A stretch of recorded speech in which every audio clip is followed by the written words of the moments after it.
व्यक्ति एक खालको आउँछ पिपुलको, तर मतदान गर्ने बेलामा चाहिँ पिपुल फेरि परम्परावादी छ कि। तपाईँ यो कुरा नभुल्नु होला। रविन्द्र मिश्रले भनेको हो, यो हाम्रो नेपालको यो ट्रेन्ड हो। मान्छे चोकमा बसेर जतिसुकै कुरा गरोस्, लास्टमा गएर भोट कहाँ गएर हाल्छ भने आफ्नै पार्टीमा गएर हाल्छ।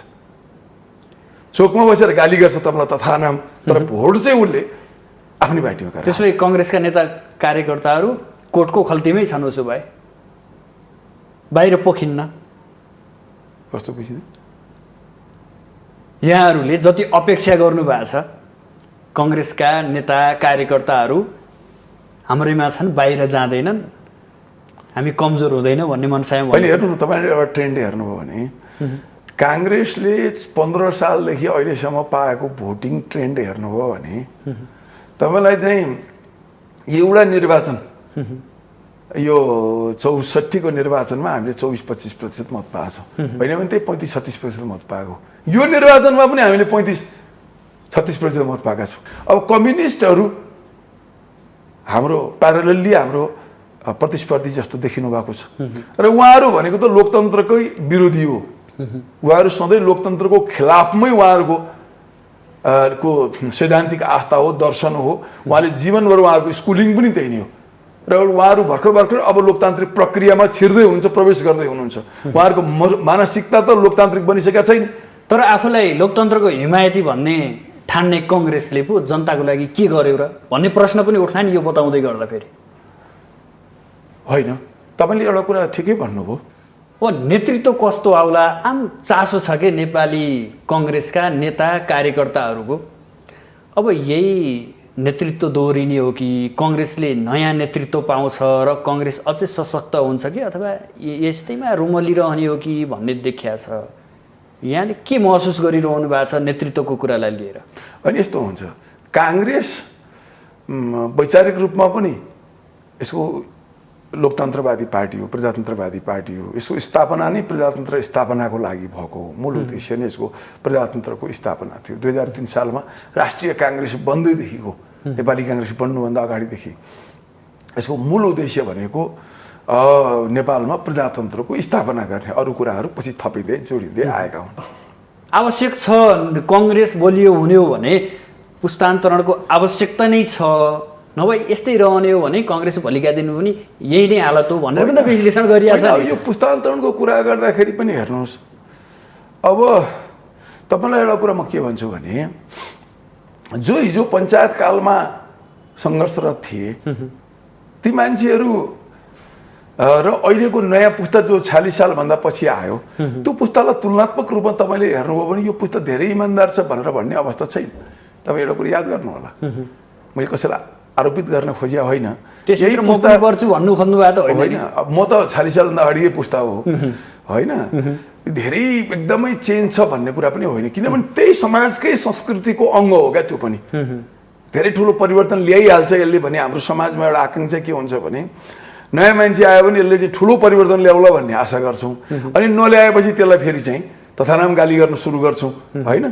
उही कम्युनिस्टहरूले भने जस्तो देवत्वकरण र तपाईँलाई चाहिँ दानवत्वकरण भन्छन्। देवता बनाइदिने एकैछिनमा, त्यसपछि गएर दानव बनाइदिने एकैछिनमा। र यो तपाईँले धेरै प्रशंसा आशा गर्नुभएको कसैसँग भने तपाईँ चाँडै निराश पनि हुनुहुन्छ। त्यसले गर्दाखेरि हाम्रो समाजले चाँडै धेरै आशा गर्छ कसैसँग र चाँडै निराश पनि भइहाल्छ, त्यो कुरा हो। त्यसले गर्दाखेरि नयाँ पुस्ता आउँदैमा धेरै ठुलो चेन्ज ल्याइहाल्छ, किनभने संस्कृति यही हो, समाज यही हो, परिस्थिति यही हो, वातावरण यही हो। तपाईँ सबै कुरालाई परिवर्तन गर्न त गाह्रो छ नि।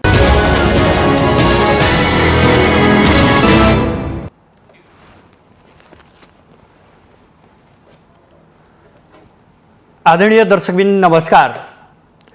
कार्यक्रम आजको सन्दर्भमा यहाँहरूलाई हार्दिक स्वागत छ। म सुदर्शन आचार्य।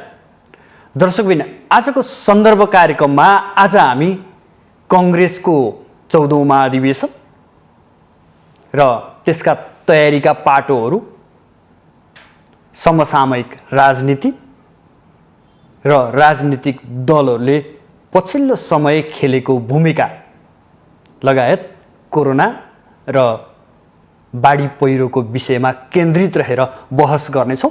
यसका लागि आज हाम्रो स्टुडियोमा नेपाली कङ्ग्रेसका नेता तथा केन्द्रीय सदस्य श्याम घिमिरे हुनुहुन्छ, उहाँलाई स्वागत गरौँ। धन्यवाद यहाँलाई। केन्द्रीय कार्य समितिको बैठक जारी छ, जसले भदौ 16 गतेदेखि 19 गतेसम्म महाधिवेशन गर्ने भन्ने कुरा पारित गर्ने भन्ने बुझिएको छ। अन्य कुन कुन विषयमा छलफल हुँदैछ सानेपामा बताइदिनुहोस् न। होइन, अब अहिले हामीले विशेष गरी अहिले हाम्रो यो महाधिवेशनकै कार्यतालिकालाई अलिकति परिवर्तन गर्नुपर्ने आवश्यकता महसुस भएर यो कार्य समितिको बैठक बसेको हो।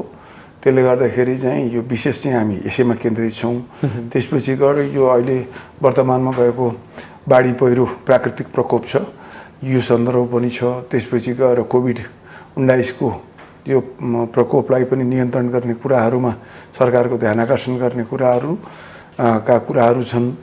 अनि त्यसपछि गएर समसामयिक राजनीतिक विषयहरूमा पनि छलफल गर्ने, यिनै कुराहरूमा केन्द्रित भएर हिजो र आज बैठक चलेको छ। सम्भवतः आज सकिन्छ। बाध्यात्मक अवस्था छ, महाधिवेशन गर्नै पर्ने छ, यो भनिरहँदा केही विवादहरू पनि छन्। केही जिल्लामा अझै पनि क्रियाशील सदस्यता टुङ्ग्याउन बाँकी छ। यसलाई अब कसरी अगाडि बढाउँदै हुनुहुन्छ? के छलफल भइरहेछ त्यहाँ? होइन, यस्तो छ, त्यसको लागि छुट्टै क्रियाशील सदस्यता छानबिन समिति भन्ने छुट्टै छ। त्यो छानबिन समितिको सदस्य म पनि हुँ एउटा। त्यसले गर्दाखेरि तपाईँलाई चाहिँ त्यो विवादहरू हेर्ने काम यो छानबिन समितिले, म सहित छु त्यसमा। तर धेरै दिन त छैन नि। होइन, छानबिन समितिले हेर्ने हो त्यो केन्द्रीय समितिले हेर्ने होइन। अन्तिममा केन्द्रीय समितिले त्यसलाई अनुमोदन मात्रै गर्ने हो। सम्पूर्ण संस्थालाई एकमुष्ट रूपमा अनुमोदन गर्छ। त्योभन्दा पत्रपट्टि केन्द्रीय समितिले नै बनाएको यो कमिटी हो। अब यो महाधिवेशन सम्पन्न गर्नलाई तपाईँलाई चाहिँ सदस्यताको निर्धारण हामीले गर्छौँ, निर्वाचन समितिले आफ्नो निर्वाचनको कामहरू गर्छन्। त्यही नै हो। त्यसले गर्दाखेरि अहिले सबभन्दा महत्त्वपूर्ण काम हामीले सदस्यताका विवादहरूलाई टुङ्गो लगाएर संस्थाको सूची तयार पारेर त्यो केन्द्रीय समितिलाई जिम्मा लाउनु पर्ने, अर्थात् सभापतिलाई जिम्मा लाउनु पर्ने दायित्व छ, जुन लगभग हाम्रो एउटा सहमति के बनेको छ भने असार मसान्तसम्ममा यो जिम्मा लगाउने भन्ने कुराको एउटा सहमति बने अवस्था छ। टुङ्गिन्छ? विवाद भएका जिल्लाहरू छन्, केही जिल्लाहरू बाँकी टुङ्गिन्छ। धेरै ठुलो विवाद धेरै जिल्लाहरूमा विवाद छैन, तर लामो देखियो कि यो विवाद? होइन, धेरै जिल्लाहरूमा छैन। तपाईँलाई म बताइदिन्छु। 2 नम्बर प्रदेश 2, 3, 5 मा अलिक बढी विवाद देखियो। अन्यत्र सामान्य एक दुईवटा फाटाफुट्टा कुनै जिल्लाहरूमा देखिन्छ। त्यसले गर्दाखेरि यो टुङ्ग्याउनै नसकिने चाहिँ होइन। ठ्याक्कै विवाद केमा छ? कस्तो विवाद? विभिन्न थरीका हुन्छन् होइन। अब विवाद चाहिँ अब महाधिवेशनको मुखमा संस्था यो बाँड्ने कुरा चाहिँ गर्दाखेरि अब मान्छेले आफ्नो मतलाई हेरेर संस्थाको विषयमा खिचौलो गर्ने नै भयो। अब म जित्छु कि हार्छु कि, मलाई कति मतले कति प्रभावित गर्छ भन्ने कुरालाई हेरेर खिचौलोहरू उत्पन्न हुन्छन्। त्यसैले काङ्ग्रेसको विधान अनुसार चाहिँ 6 महिना अगावै यो बन्द हुनुपर्ने हो। महाधिवेशनको 6 महिना अगावै यो संस्था वितरणको प्रक्रिया अब बन्द हुन्छ। तर अब के भने बन्द हुने म्याद हाम्रो खुल्यो, समस्या यसले उत्पन्न भयो। यो पहिला नै हामीले बन्द गर्न पाएको भए, अलि अगाडि नै यसको निर्धारण गर्न पाएको भए यति धेरै विवादहरू आउँदैन थियो होला नि सायद। तर अलिकति ढिलो हुँदाखेरि चाहिँ यो विवाद चाहिँ यो अलिकति बढेर गएको छ। तर भए पनि यो धेरै ठुलो, जस्तो पार्टीभित्र दुई पक्ष भनिन्छ नि, एउटा संस्थापन पक्ष र अर्को संस्थापन इतर पक्ष, यस्तै खालको विवाद छ जिल्लामा? होइन, त्यसको प्रभाव त जहाँ पनि पर्छ नै। पार्टीभित्रको, पार्टीको मूल केन्द्रमा रहेका विवादहरूको बिम्ब त तपाईँलाई चाहिँ त्यसको छाया त सबै ठाउँमा पर्ने नै भयो होइन। त्यसलाई इन्कार गर्न सकिँदैन। तर त्यतिमा मात्रै विवाद सीमित हुँदैन। तपाईँलाई के चाहिँ अब मैले तपाईँको बिचमा गाउँमा प्रतिस्पर्धा हुन्छ, एउटै समूहमा रहेछौँ भने पनि कसले सदस्यता बढी बाँड्ने र कसलाई उछिन्ने भन्ने कुराको विवादहरू हुन सक्छन् होइन। त्यसमा अलिअलि छिर्के लाउने कुराहरू पनि राजनीतिमा स्वाभाविकै भए।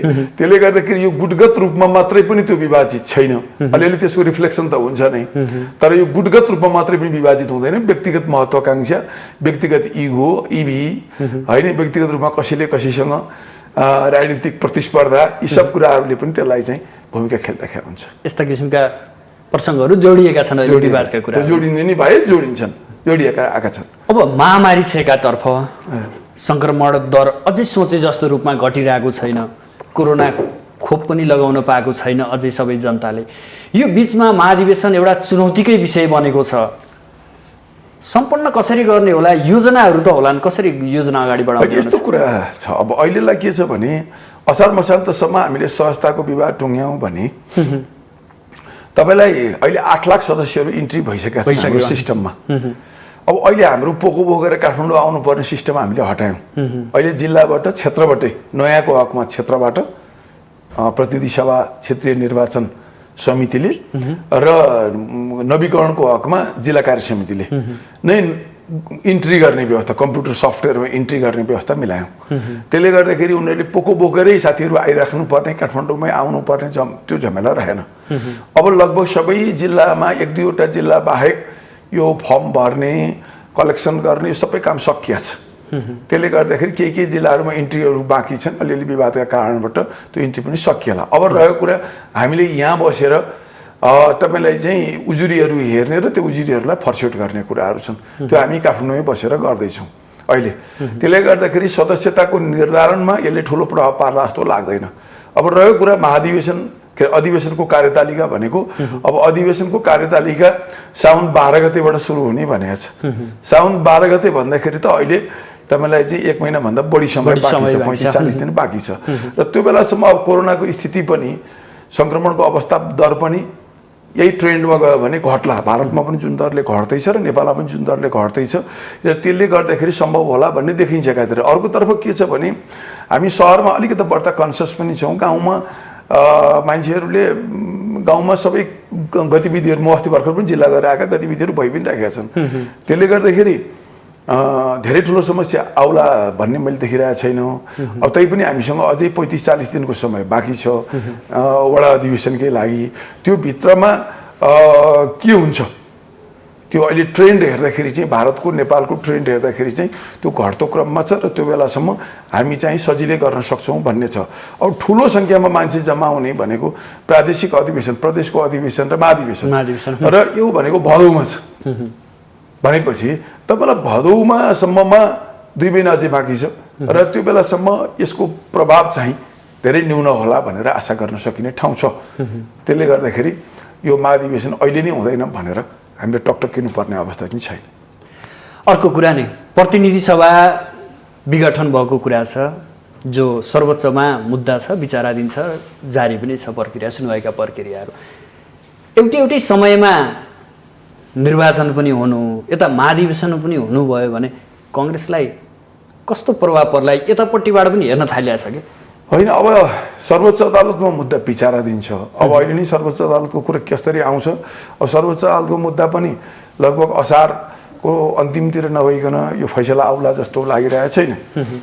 अब सर्वोच्चले निर्वाचनमै जाऊ भनेर आदेश दियो भने के गर्ने भन्ने विषय त्यो छुट्टै पाटोको विषय छ। त्यो विषयमा हामीले छलफलको विषय होला, त्यो पछि के छलफलको विषय बन्ला, त्यो निर्णयमा हामी पुगिसकेको अवस्था पनि छैन।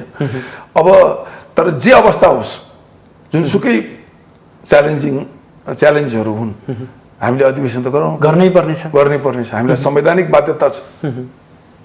त्यस कारणले गर्दाखेरि अधिवेशन रुक्दैन, यसरी बुझ्नु पर्यो। अब पार्टीभित्रको कुरा गरौँ थोरै। नेतृत्व कस्तो आउला, आम चासो छ कि नेपाली कङ्ग्रेसका नेता कार्यकर्ताहरूको?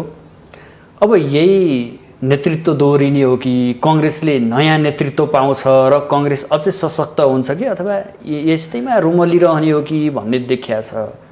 यहाँले के महसुस गरिरहनु भएको छ नेतृत्वको कुरालाई लिएर? अनि यस्तो हुन्छ, काङ्ग्रेस वैचारिक रूपमा पनि यसको लोकतन्त्रवादी पार्टी हो, प्रजातन्त्रवादी पार्टी हो। यसको स्थापना नै प्रजातन्त्र स्थापनाको लागि भएको हो। मूल उद्देश्य नै यसको प्रजातन्त्रको स्थापना थियो। 2003 सालमा राष्ट्रिय काङ्ग्रेस बन्दैदेखिको, नेपाली काङ्ग्रेस बन्नुभन्दा अगाडिदेखि यसको मूल उद्देश्य भनेको नेपालमा प्रजातन्त्रको स्थापना गर्ने, अरू कुराहरू पछि थपिँदै जोडिँदै आएका हुन्। र त्यसले गर्दाखेरि यो प्रजातन्त्रवादी पार्टी नै हो र यसका संरचनाहरू पनि नेपालमा अन्य पार्टीको तुलनामा प्रजातान्त्रिक छ।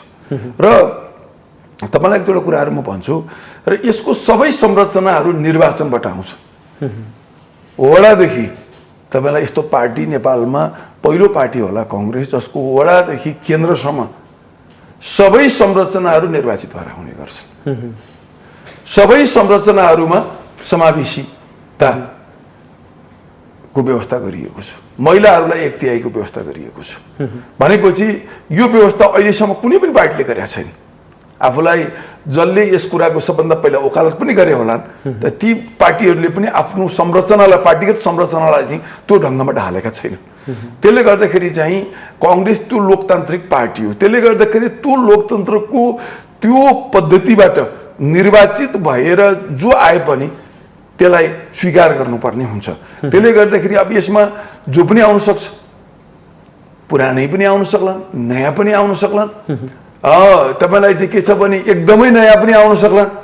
अब यो कुराहरूमा किनभने यो तपाईलाई पुरै लोकतान्त्रिक विधि र पद्धतिबाट आउँदाखेरि त जो पनि आउन सक्ने सम्भावना, राजनीति आफैमा सम्भावनाको खेल हो पक्कै पनि। तर तपाईहरू जस्तो दोस्रो पुस्ताका नेताहरूले कुनै न कुनै एङ्गलबाट त हेर्नुभयो होला नि, अब नेतृत्व यस्तो ल्याउनुपर्छ है, हामी यतातर्फ जोड दिनुपर्छ है भनेर त एउटा कन्सेप्ट त बनाउनु भयो होला नि। अब एउटा कुरा हेर्नु सुदर्शनजी, राजनीति होस् या कुनै पनि नीति होस्, मुलुक सबभन्दा पहिला भनेको त्यहाँको जनताको संस्कृतिबाट निर्देशित हुन्छ। संस्कृतिको अङ्ग हुन् सबै कुराहरू। तपाईँ हामी सबैजना एउटा संस्कृतिकै अङ्ग हौँ। जतिसुकै कुरा गरे पनि तपाईँ हाम्रो संस्कृति, परम्परागत संस्कृतिभन्दा बिल्कुल भिन्न भएर समाजमा हिँड्न, चल्न, बाँच्न गाह्रो हुन्छ।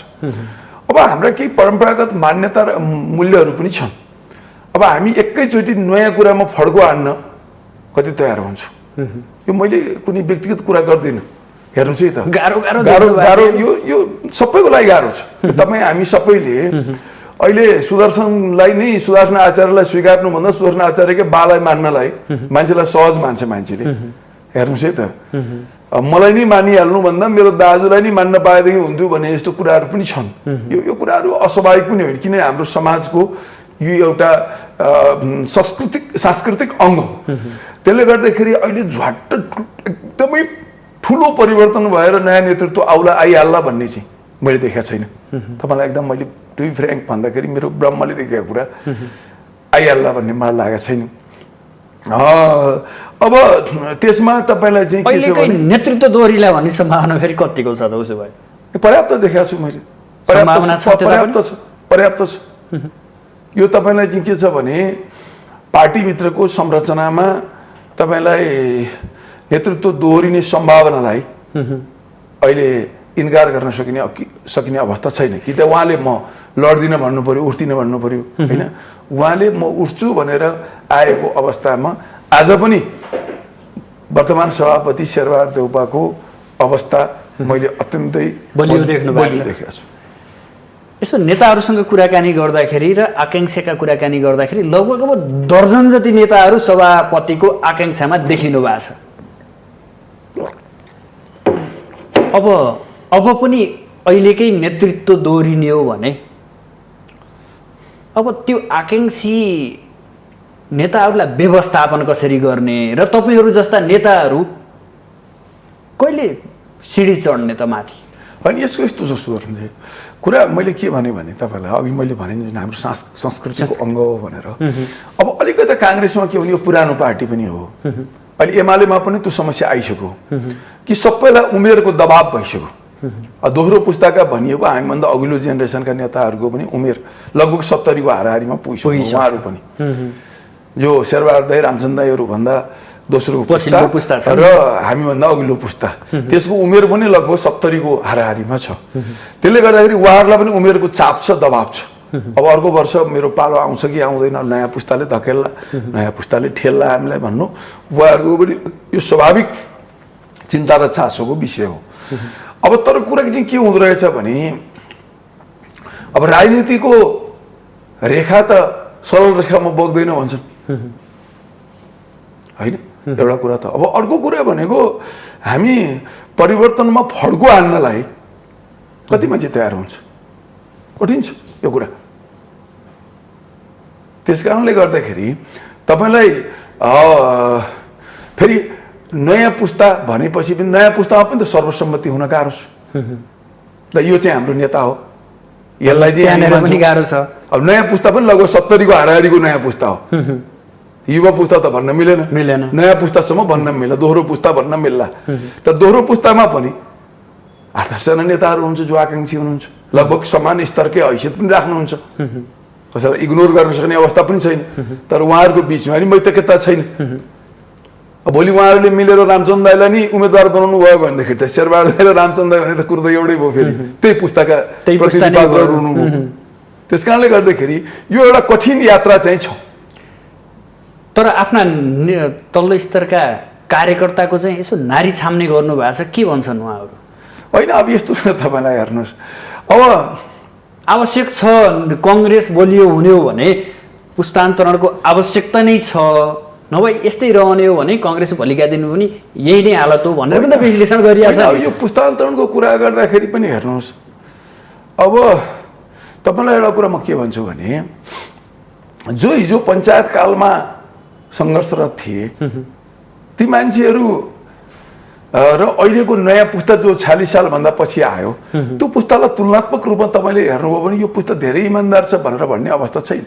तपाईँ एउटा कुरा याद गर्नु होला, मैले कसैलाई आरोपित गर्न खोजिया होइन, यही पुस्ता पर्छु भन्नु खोज्नु भएको त होइन। अब म त 46 सालभन्दा अगाडिकै पुस्ता हो होइन, धेरै एकदमै चेन्ज छ भन्ने कुरा पनि होइन, किनभने त्यही समाजकै संस्कृतिको अङ्ग हो क्या त्यो पनि। धेरै ठुलो परिवर्तन ल्याइहाल्छ यसले भने हाम्रो समाजमा एउटा आकाङ्क्षा के हुन्छ भने नयाँ मान्छे आयो भने यसले चाहिँ ठुलो परिवर्तन ल्याउला भन्ने आशा गर्छौँ, अनि नल्याएपछि त्यसलाई फेरि चाहिँ तथानाम गाली गर्न सुरु गर्छौँ होइन। उही कम्युनिस्टहरूले भने जस्तो देवत्वकरण र तपाईँलाई चाहिँ दानवत्वकरण भन्छन्, देवता बनाइदिने एकैछिनमा त्यसपछि गएर दानव बनाइदिने एकैछिनमा। र यो तपाईँले धेरै प्रशंसा आशा गर्नुभएको कसैसँग भने तपाईँ चाँडै निराश पनि हुनुहुन्छ। त्यसले गर्दाखेरि हाम्रो समाजले चाँडै धेरै आशा गर्छ कसैसँग र चाँडै निराश पनि भइहाल्छ, त्यो कुरा हो। त्यसले गर्दाखेरि नयाँ पुस्ता आउँदैमा धेरै ठुलो चेन्ज ल्याइहाल्छ, किनभने संस्कृति यही हो, समाज यही हो, परिस्थिति यही हो, वातावरण यही हो, तपाईँ सबै कुरालाई परिवर्तन गर्न त गाह्रो छ नि। त्यस कारणले गर्दाखेरि त्यो स्थिति कसैले पनि ल्याइदिन सक्दैन। स्वयं भगवान् आएर तपाईँले राखिदिनु भयो भने पनि गाह्रो छ। तपाईँको लेभलको नेताहरूसँग कुराकानी गर्दा र तपाईँसँग कुराकानी गर्दा अलिक फरक पाएँ मैले। हजुर, उहाँहरू भन्नुहुन्छ होइन अब नेतृत्व चाहिँ ल्याउनै पर्छ, अब हामी अगाडि सर्नै पर्छ भन्ने किसिमको अभिव्यक्ति दिनुहुन्छ। तर तपाईँ अझै पनि हामी हतारियौँ कि हामी नयाँ पुस्ता गए पनि त्यही नै हालत हुने हो कि भनेर डराइरहेको? त्यो पनि होइन, मैले नयाँ पुस्ता आउनै हुँदैन भनेर मैले भनेकै छैन। नयाँ पुस्ता आइ पनि राखेको छ। नयाँ पुस्ता चाहेर नचाहेर कसैले नचाहँदैमा रोकिने कुरा होइन, प्राकृतिक नियम पनि हो। आउँदैछ, आउँछ। तपाईँलाई आज अब एकैचोटि तपाईँलाई चाहिँ सभापति नै हुन नसके पनि अब अहिलेसम्म महामन्त्रीहरूमा आउन पनि गाह्रो भइरहेको अवस्थामा महामन्त्री उपसभापति बन्ला, यो महाधिवेशनले अर्कोपल्ट सभापति बनाउला, त यो प्रक्रियामै गइरहेको छ। यो तपाईँलाई चाहिँ के छ भने जाँदै जाँदैन भन्ने कुरा होइन, बुढो मान्छे मर्छ, नछोडे पनि मर्छ नि त, मर्छ। नयाँ पुस्ता आउँछ, पुरानो पात झर्छ, नयाँ पात पलाउँछ, यो स्वाभाविक प्राकृतिकको नियम हो। तर अब कुरा रह्यो कुरा के भन्छ तपाईँलाई, अब यो सामाजिक संरचना र बनोट जुन छ त्यसले एकैचोटि ठुलो परिवर्तन ल्याइदिन्छ, मलाई त्यो लागिरहेको छैन भनेको। म यसको विरोधी चाहिँ होइन। यसो बताउँदै गर्दा जनताको जनमत लिन पनि अलिक गाह्रो होला नि भन्न मनसाय चाहिँ मेरो। अब हेर्नुहोस्, जनमत पनि भन्ने मात्रै हो। एउटा कुरा रविन्द्र मिश्रले भन्नुभएको कुरा मलाई बडा याद छ। तपाईँ जतिसुकै कुराहरू अभिव्यक्ति एक खालको आउँछ पिपुलको, तर मतदान गर्ने बेलामा चाहिँ पिपुल फेरि परम्परावादी छ कि। तपाईँ यो कुरा नभुल्नु होला, रविन्द्र मिश्रले भनेको यो हाम्रो नेपालको यो ट्रेन्ड हो। मान्छे चोकमा बसेर जतिसुकै कुरा गरोस्, लास्टमा गएर भोट कहाँ गएर हाल्छ भने आफ्नै पार्टीमा गएर हाल्छ। चोकमा बसेर गाली गर्छ तपाईँलाई तथानाम, तर भोट चाहिँ उसले आफ्नै पार्टीमा गएर। त्यसपछि कङ्ग्रेसका नेता कार्यकर्ताहरू कोर्टको खल्तीमै छन् उसो भए, बाहिर पोखिन्न। कस्तो बुझिन? यहाँहरूले जति अपेक्षा गर्नुभएको छ कङ्ग्रेसका नेता कार्यकर्ताहरू हाम्रैमा छन्, बाहिर जाँदैनन्, हामी कमजोर हुँदैन भन्ने मनसाय। अहिले हेर्नु न, तपाईँले एउटा ट्रेन्ड हेर्नुभयो भने काङ्ग्रेसले 15 सालदेखि अहिलेसम्म पाएको भोटिङ ट्रेन्ड हेर्नुभयो भने तपाईँलाई चाहिँ एउटा निर्वाचन यो 64 को निर्वाचनमा हामीले 24-25% मत पाएको छौँ, होइन भने त्यही 35-36% मत पाएको। यो निर्वाचनमा पनि हामीले 35-36% मत पाएका छौँ। भलै सिट सङ्ख्या हाम्रो धेरै घट्यो, तर मतको प्रतिशतको हिसाब हेर्नुभयो भने उस्तै छ। 15 सालमा 2/3 आउँदाखेरि कति मत पाएको? 37% मत पाएको हो जम्मा। 2/3 आएकै थियो, 2/3 आएको थियो। त्यो सिट सङ्ख्याको तलमाथि भयो, तर तपाईँलाई चाहिँ मत त उस्तै थियो नि। 56 मा तपाईँले बहुमत ल्याउँदाखेरि 36% पाएको हो, अहिले पनि लगभग 36% हाराहारीमा छ, 35.75 छ। यसो भनेर बस्न त मिल्दैन होला नि। होइन, मैले भन्न खोजेको कुरा नेपालको यो भोटिङ ट्रेन्ड मैले जुन हेरिरहेको छु एक लगभग उस्तै खालको छ। त्यसले गर्दा तपाईँलाई काङ्ग्रेसले आफूलाई एकदमै सशक्त ढङ्गले अगाडि ल्याउनुपर्छ, किनभने यो डेमोक्रेटिक पार्टी हो। हामीले धेरै ठाउँमा कमजोरीहरू गऱ्यौँ, हामी धेरै ठाउँमा चुक्यौँ।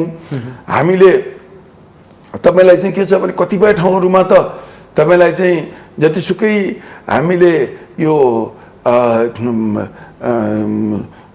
चाहिँ आफूलाई गाली गरे पनि होइन, तपाईँलाई चाहिँ नपुग्ने हिसाबका कुराहरू पनि गरेका छौँ। नत्र भए आज संसारभरि 1990 पछि यत्रो डेमोक्रेसीको लहर आएको छ। 30 वर्षमा संसारभरि कम्युनिस्टहरूको दुनियाँमा पतन भएको छ। नेपालमा चाहिँ कम्युनिस्टहरू 50% भन्दा बढी भोट पाउने। हामी चाहिँ तपाईँलाई चाहिँ के छ भन्दाखेरि खुम्चिएर आज बस्नुपर्ने डेमोक्रेट्स, जसले आज डेमोक्रेटिक हिस्ट्री कायम गरेको छ। 70-72 वर्षदेखि यो लडाइँ लडेको छ। त्यसले गर्दाखेरि यो यत्रो यो अवस्थालाई हामीले जति आत्मनिन्दा गरे पनि पुग्दैन।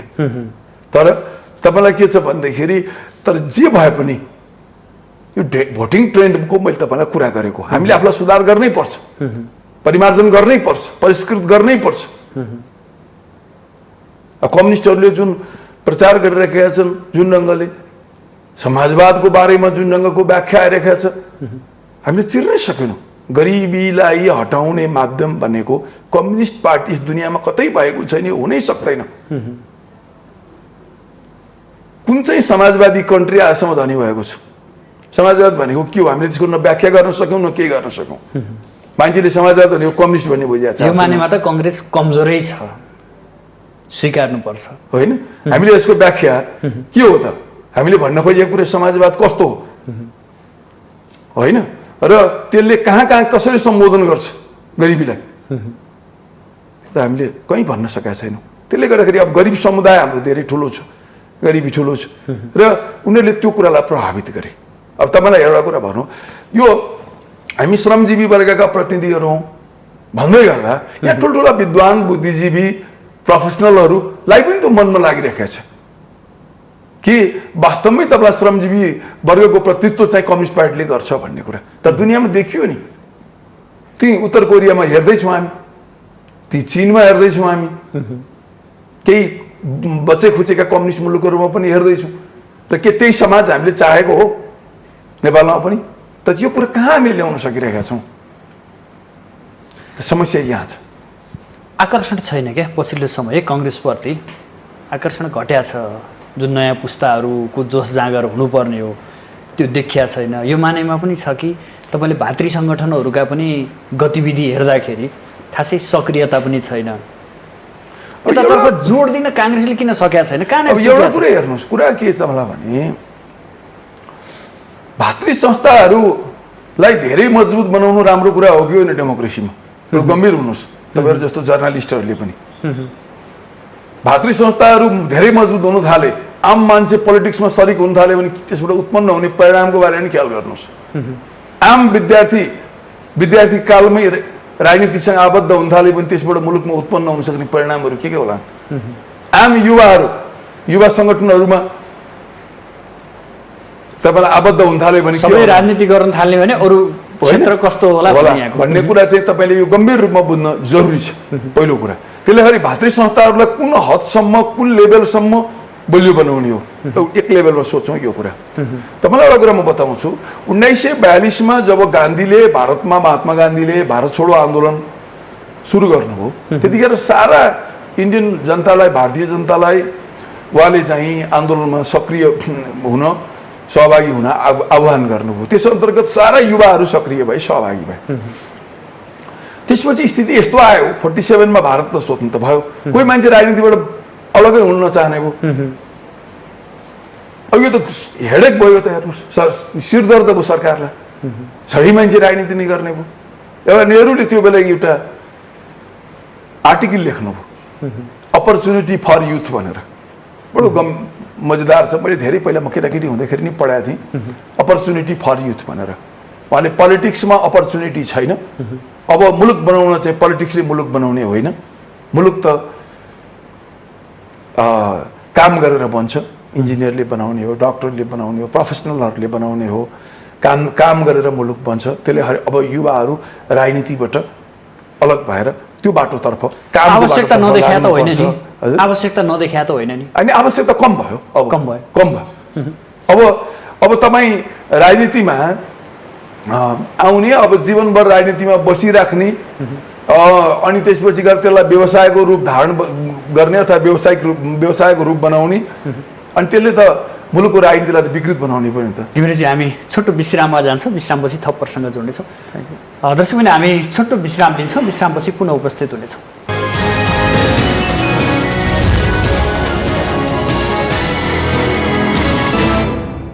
छोटो विश्रामपछि यहाँहरूलाई पुनः स्वागत छ। हामी कार्यक्रम आजको सन्दर्भमा छौँ र आजको सन्दर्भमा रहेर नेपाली कङ्ग्रेसको आगामी महाधिवेशन र समसामयिक राजनीति घटनाक्रमका विषयमा चर्चा गरिरहेका छौँ। यसको लागि आज हाम्रो स्टुडियोमा अतिथिको रूपमा नेपाली कङ्ग्रेसका नेता जो केन्द्रीय सदस्य समेत हुनुहुन्छ श्याम घिमिरे हुनुहुन्छ।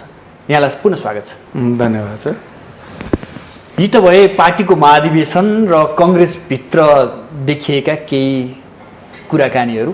अब हामी समग्र राजनीतिको कुराकानी गरौँ। अहिले कङ्ग्रेसले एउटा गठबन्धन बनाएको छ, उसको नेतृत्व लिइरहेछ, जसमा सत्ता पक्षको अथवा सत्ता सञ्चालन गरिरहेको नेकपा एमालेको एउटा पक्षलाई सहभागी गराएको छ, अर्को सत्ता सञ्चालन गरिरहेको जसपाको एउटा पक्षलाई सहभागी गराएको छ, माओवादी केन्द्र र जनमोर्चा पनि सहभागी छन्। यो गठबन्धन कहिलेसम्मको लागि हो र गठबन्धनले गर्ने काम चाहिँ के हो?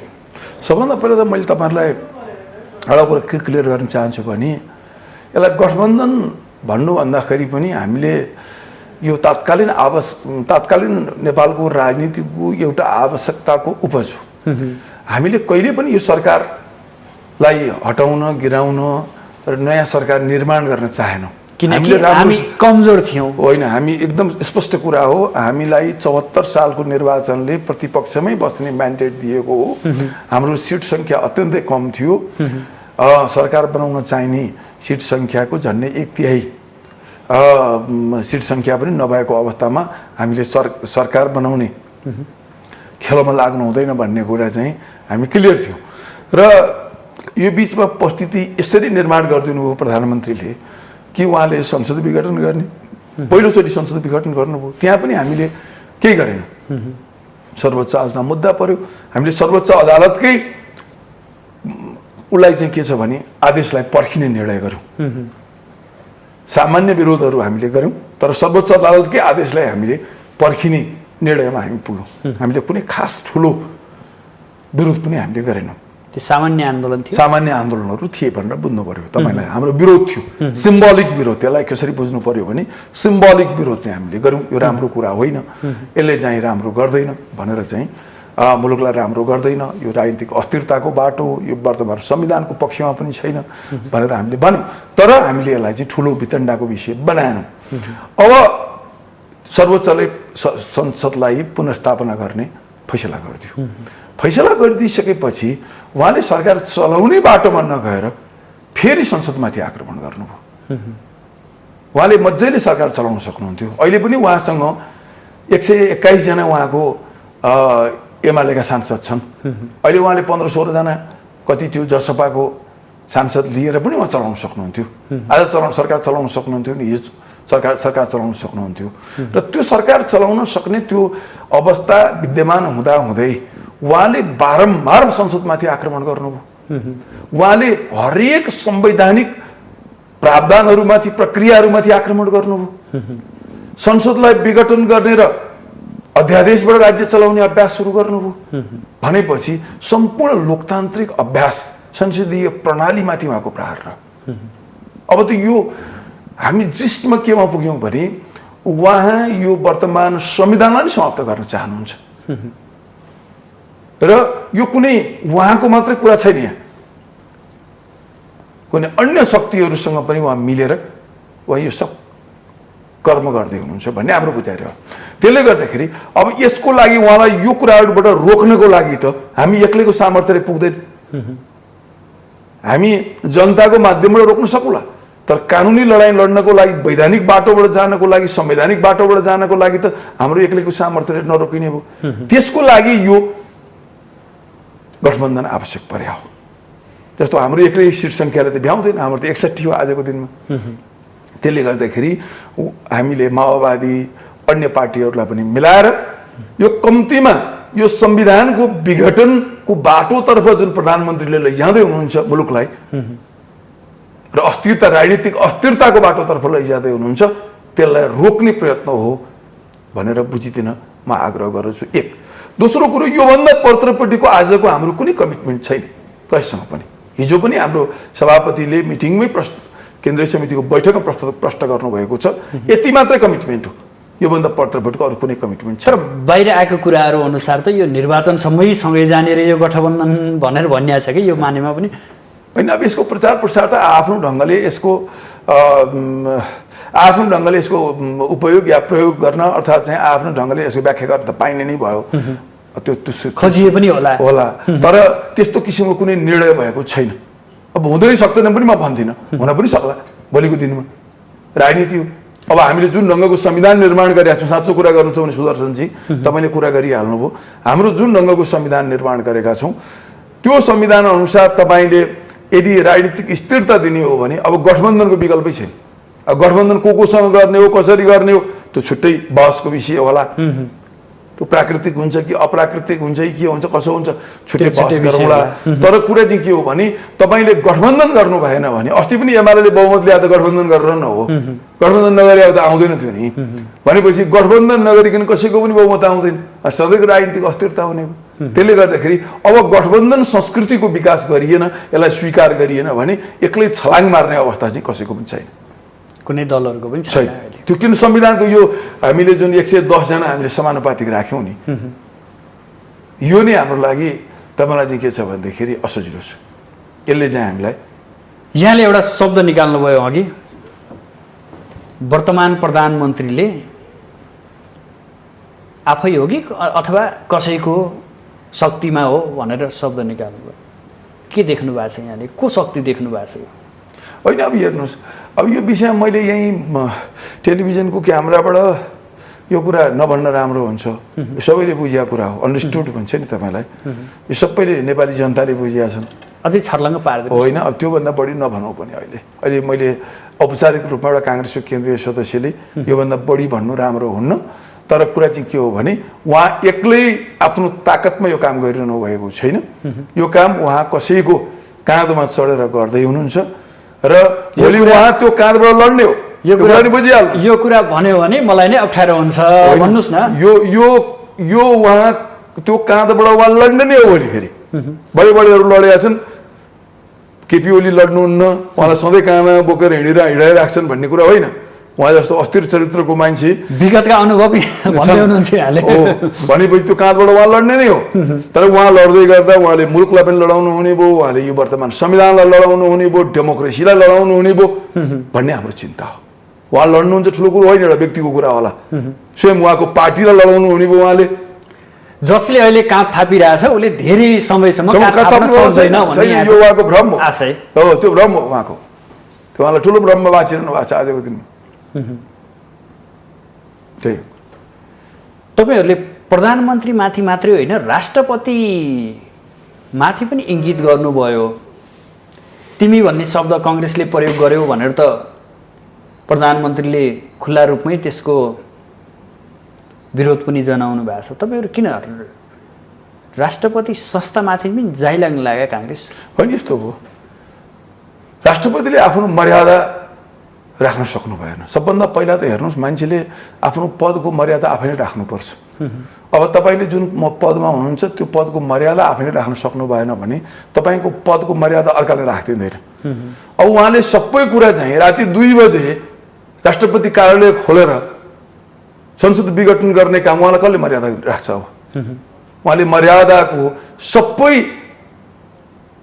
धोतीपाटा त खोलिसक्नु भयो नि, कुनै मर्यादै राख्नु भएन। राति 2 बजे राष्ट्रपति कार्यालय खोलेर संसद विघटन गरिन्छ? यस्तो कुनै दुनियाँमा हुन्छ? यो त कु हुन्छ। सैनिक शासकहरूले राष्ट्रपतिले आवश्यकता ठान्नु भएको थियो होला नि। आवश्यकता ठान्ने बिहान हुँदैन थियो, त्यहाँमाथि औँला उठाउन मिल्छ। बिहान होइन, बिहान यो 10 बजे पनि त गर्न सकिन्थ्यो होला, 8 बजे पनि गर्न सकिन्थ्यो होला। यस्तो त कु हुन्छ? राति 12 बजे राति 2 बजे राति तपाईँलाई यसरी गर्ने भनेको सैनिक शासकहरूले होइन, कु गर्ने हो। राजा महाराजाहरूले राति कु गरिन्छ? कस्तो चौथर पनि तपाईँहरूले अप्ठ्यारो देखाए के? किन देखाए? होइन, उहाँहरूले होइन, उहाँले के छ भने उहाँले हरेक ठाउँमा हिजो तपाईँलाई भन्नुहोस् त, हिजो राष्ट्रिय सभा सम्बन्धी विधेयक शेरबहादुर देउपाले लगेको अध्यादेश, जबकि त्यसले गर्दाखेरि उहाँहरूकै एमालेकै सरकार बढ्नको लागि कति दिन, नेकपाकै सरकार बढ्न कति अड्क्यो, 2 महिना 2.5 महिना ढिलो हो। त्यो विधेयकलाई उहाँले कति दिन अड्काउनु हो, याद छ तपाईँलाई? होइन, लगभग 1.5 महिना 2 महिना अड्काइदिनु भयो उहाँले राष्ट्रपति कार्यालयमा एउटा अध्यादेश, होइन? त्यस्तै एउटा अर्को अध्यादेश पनि छ, उहाँले 1.5 महिना अड्काइदिनु भएको छ। अर्काले गर्दाखेरि चाहिँ त्यसो गर्ने। अनि त्यो मलाई त लाग्छ उहाँले सबै कुरा चाहिँ प्रधानमन्त्री कार्यालयमै लेखेर चाहिँ दिइसक्नु भएको हुन्छ अगाडि नै, रातभरि नत्र भएदेखि राष्ट्रपति उठेर सिग्नेचर गर्ने काम। आउनु भएको छैन सिग्नेचर भइसु, ल तपाईँलाई चाहिँ यस्तो कहीँ हुन्छ, यस्तो कहीँ एउटा राष्ट्रपति भइसकेपछि त केही न केही लिहाजा हुन्छ, त्यसको मर्यादा हुन्छ। ठिक छ, उहाँले त्यही पक्षमा निर्णय गर्दाखेरि पनि त अरू कुरो लोकलाज पनि त राखेर गर्नु पर्यो नि। होइन, लोकलाज पनि राख्नु पर्यो नि त। 2-4 वकिल बोलाएर कुराकानी गरेको जस्तो देखाएर नगरे पनि त्यो पनि गर्न सकिएला नि त। आउनु भएको छैन गरी राति 2 बजे राति चाहिँ तपाईँलाई चाहिँ के राष्ट्रपति कार्यालयबाट नोटिस जारी हुन्छ? दुनियाँमा यस्तो हुन्छ कहीँ लोकतान्त्रिक मुलुकमा? त्यस कारणले गर्दाखेरि उहाँको जे भने पनि नि उहाँले कुनै मर्यादा नै राख्नु भएन। अब यहाँ त चिन्ता के भइसक्यो भने यो राष्ट्रपति भन्ने पदमाथि नै मान्छेको चाहिँ आस्था उठ्यो। त्यो अवस्था यो वर्तमान राष्ट्रपतिको कारणबाट त्यो अवस्था उहाँले नै सिर्जना गरिदिनु हो। कतै यो व्यवस्था नरुचाइया त होइन नि? त्यो पनि हेर्नुहोस्, अब प्रधानमन्त्री केपी ओलीको बारेमा सबैले त्यही भन्छन्, उहाँ यो संविधानको पक्षमै हुनुहुन्न थियो। मलाई धेरै कुराहरू संविधानका प्रावधानहरू चित्त बुझेको छैन। त्यसैले यो संविधानका प्रावधान आज हेर्नुहोस् त, ल उहाँको पोजिसन कोसँग छ तपाईँ हेर्नुहोस् न। यो संविधानका विरुद्धमा लाग्ने शक्तिहरूसँग मिलेर उहाँ चाहिँ अगाडि बढ्दै हुनुहुन्छ। म यही प्रश्न गर्दै थिएँ, होइन? तपाईँ हेर्नुहोस् न, त मनजीहरूले त्यत्रो आन्दोलन चलाउनु भयो नि संविधानको विरुद्धमा। अहिले उहाँको चाहिँ सबै बैशाखी त मनजीहरू हुनु भएको छ नि। त्योभन्दा पत्र म जान्न, मलाई नसोध्नु होला। बैशाखी होइन, यो देब्रे हातको बैशाखी, मनजी दाहिने हातको बैशाखी, मलाई नभन्नुहोस्, नसोध्नुहोस्, आफै बुझ्नुहोस्। लिएर अगाडि बढ्नु भएको छ। जो संविधानको सबभन्दा ठुलो विरोधी थियो यो मुलुकमाथि, नाकाबन्दी भयो यो मुलुकमा, त्यत्रो आन्दोलन भयो संविधानका विरुद्धमा। घिमिरेज्यू, हामीले किन राष्ट्र र राष्ट्रियतालाई शिरमा राख्न सकेनौँ? नितान्त कुर्सी र पदको लागि मात्रै यो लडाइँ लड्दैछौँ आजको दिनमा। हेर्नुहोस्, एउटा कुरा के हो भने तपाईँलाई यो हामी अलिकति अत्यन्तै यो भूराजनीतिक कन्डिसनले पनि हामीलाई अलिकति जटिल बनाएको छ। अब जसले जेसुकै भने पनि एउटा कन्टिनेन्टमा एउटा लिडरसिप हुन्छ। अमेरिकाको लिडरसिप होला कहीँ एउटा कन्टिनेन्टमा, कहीँ युरोपमा अहिले जर्मनीको लिडरसिप चल्दैछ, बेला बेलायतको चल्थ्यो, होइन? एउटा कन्टिनेन्टमा एउटा ठुलो राष्ट्रको, धनी राष्ट्रको लिडरसिप चल्दो रहेछ। अब हाम्रो लिडरसिप इन्डियनहरूले पनि लिनुपर्ने हो, भारतले पनि लिनुपर्ने हो। यसमा कतै दुविधा छैन। तर उहाँहरूले पनि यसमा राम्रो भूमिका खेल्न सक्नु भएन। उहाँहरूको भूमिका आफ्ना छिमेकी मुलुकहरूप्रति राम्रो देखियो, स्पष्ट कुरा हो। र उहाँहरूले जबसम्म यो मुलुकमा उहाँहरूको भूमिका राम्रो हुँदैन, उहाँहरूको दृष्टिकोण राम्रो हुँदैन, नेपाल मात्रै होइन, हेर्नुहोस् न श्रीलङ्कामा त्यत्रो 28 वर्षसम्मको त्यो द्वन्द्वको कारणमा त कहीँ न कहीँ हाम्रो छिमेकी मुलुकको हात छ नि त, होइन? तपाईँलाई चाहिँ के छ भन्दाखेरि बङ्गलादेशको अस्थिरता, पाकिस्तानसँगको समस्या, होइन? त्यहाँ डेमोक्रेसी नरहने कारणहरू, नेपालको समस्या, भने कहीँ न कहीँ त्यहाँ हामी जोडिएका छौँ। त्यसले गर्दाखेरि उहाँहरूले पनि अलिकता राम्रो भूमिकामा आइदिनु पर्यो भन्ने एउटा कुरा हो। र दोस्रो कुरा भनेको अब हामी त नयाँ डेमोक्रेसीको अभ्यास गर्दैछौँ, डेमोक्रेसीको नयाँ नयाँ अभ्यास हो।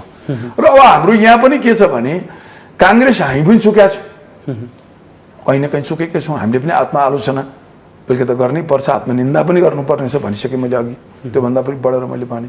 र सँगसँगै अर्को कुरा पनि तपाईँलाई के छ भने अब कम्युनिस्टहरू हाम्रो प्यारलली हाम्रो प्रतिस्पर्धी जस्तो देखिनु भएको छ। र उहाँहरू भनेको त लोकतन्त्रकै विरोधी हो, उहाँहरू सधैँ लोकतन्त्रको खिलाफमै उहाँहरूको को सैद्धान्तिक आस्था हो, दर्शन हो। उहाँले जीवनभर उहाँहरूको स्कुलिङ पनि त्यही नै हो। र उहाँहरू भर्खर भर्खर अब लोकतान्त्रिक प्रक्रियामा छिर्दै हुनुहुन्छ, प्रवेश गर्दै हुनुहुन्छ। उहाँहरूको मानसिकता त लोकतान्त्रिक बनिसकेका छैन। तर आफूलाई लोकतन्त्रको हिमायती भन्ने ठान्ने कङ्ग्रेसले पो जनताको लागि के गर्यो र भन्ने प्रश्न पनि उठ्ला नि यो बताउँदै गर्दा। फेरि होइन, तपाईँले एउटा कुरा ठिकै भन्नुभयो। हामीले के गर्यौँ भन्दाखेरि हामी अन्ततिर छौँ ल, तपाईँलाई चाहिँ हामीले के गर्यौँ भन्दाखेरि छोटो मैले एउटा कुरा के भन्छु भने हामीले सबभन्दा पहिला भनेको चाहिँ डेमोक्रेसीलाई इस्टाब्लिस्ड गर्नका लागि हामीले, तपाईँले एउटा कुरा ख्याल गर्नुहोला, हामीले सबै निर्वाचनहरू एकदम इन टाइम गराएका छौँ। तपाईँले ख्याल गर्नु, सुरुदेखि अहिलेसम्म प्रायः निर्वाचन हामीले नै गराएका छन् र सबै निर्वाचनहरू हामीले इन टाइम गरायौँ। वर्तमान संविधान पनि हामीले नै लागू गरायौँ। त्यसपछि गएर तपाईँलाई चाहिँ त्यो संविधानका तिनै तहको निर्वाचन गराएर निर्वाचनहरू सम्पन्न गर्ने काम गरेर संविधानलाई कार्यान्वयन गराउने काम पनि हामीले नै गरेका छौँ। र एउटा डेमोक्रेसीको एउटा संस्कृतिको निर्माण पनि हामी गर्दै नै रहेका छौँ। र अर्को कुरो आर्थिक पाटोमा पनि तपाईँलाई चाहिँ के छ भनेदेखि हामीले मुलुकमा चाहिँ व्यवसायीकरण र निजीकरण र चाहिँ तपाईँलाई चाहिँ के छ भनेदेखि इन्टरनेसनल कम्युनिटीलाई मुलुकमा चाहिँ व्यावसायिकताको लागि यहाँ चाहिँ के छ भने एउटा वातावरण निर्माण गर्ने काममा पनि कङ्ग्रेसले नै यो वातावरण बनाएको। हिजोको रेभिन्यू, आजको रेभिन्यू, हिजोको तपाईँलाई चाहिँ के छ भनेदेखि यो रोजगारीको अवसर, आजको रोजगारीको अवसर, हिजोको तपाईँलाई सेवा क्षेत्र, आजको सेवा क्षेत्र हेर्नुभयो भने आज हामी जनकपुर, मेरो घर जनकपुर पनि हो, पहिला जनकपुर टङ्कल गर्दा टङ्कल भन्थेँ, टङ्कल गर्दा 15 रुपियाँ मिनटमा गर्थ्यौँ, अहिले म 1 रुपियाँ मिनटमा कुरा गर्न सक्छु। भनेपछि त यी सबै कुराहरू तपाईँलाई कसले ल्यायो त भन्दाखेरि तपाईँले यो कङ्ग्रेसले नि, कङ्ग्रेसकै नीतिका परिणामहरू हुन्, त्यो ल्याउँदै थियौँ। तर राजनीतिक अस्थिरता यति नै ठुलो भएको छ यो मुलुकमा यो 30 वर्षको दरम्यानमा कि यो चाहेर पनि धेरै कुराहरू हुन सकेका छैनन्। हाम्रो निर्धारित समय सकिएको छ। यहाँलाई धेरै प्रश्नहरू अझै पनि बाँकी छन्। कुनै दिनको विषयमा हामी बस्नेछौँ। यहाँ बिहिबार मात्रै राष्ट्रपति, प्रधानमन्त्री र सभामुखले चाहिँ सर्वोच्चमा पठाएको लिखित जवाफका कुराहरू पनि हामी कोट्याउने गर्ने प्रयास गरिरहेका थियौँ। तर यद्यपि हाम्रो समयले साथ दिएन। अन्य कुराहरू, बजेटका कुराहरू पनि थिए र अध्यादेशका कुराहरू पनि थिए। कुनै दिनको कुनै बसाइमा हामी पुनः उठाउने नै छौँ। आजलाई भने यहाँसम्म आइदिनु भयो, आफ्नो महत्त्वपूर्ण समय र महत्त्वपूर्ण विचार अभिव्यक्त गरिदिनु भयो, यसको लागि यहाँलाई विशेष आभार। थ्याङ्क यू, धन्यवाद छ यहाँलाई पनि। आदरणीय दर्शकबिन, आज हामी समसामयिक राजनीतिक घटनाक्रम र कङ्ग्रेसको आगामी महाधिवेशन विषयमा केन्द्रित रहेर बहस गऱ्यौँ, जसका लागि आज हाम्रो स्टुडियोमा नेपाली कङ्ग्रेसका नेता, जो केन्द्रीय सदस्य पनि हुनुहुन्छ, श्याम घिमिरे। भोलि नयाँ विषयवस्तु र नयाँ अतिथिका साथ उपस्थित हुनेछु। आजका लागि भने बिदा दिनुहोस्। नमस्कार।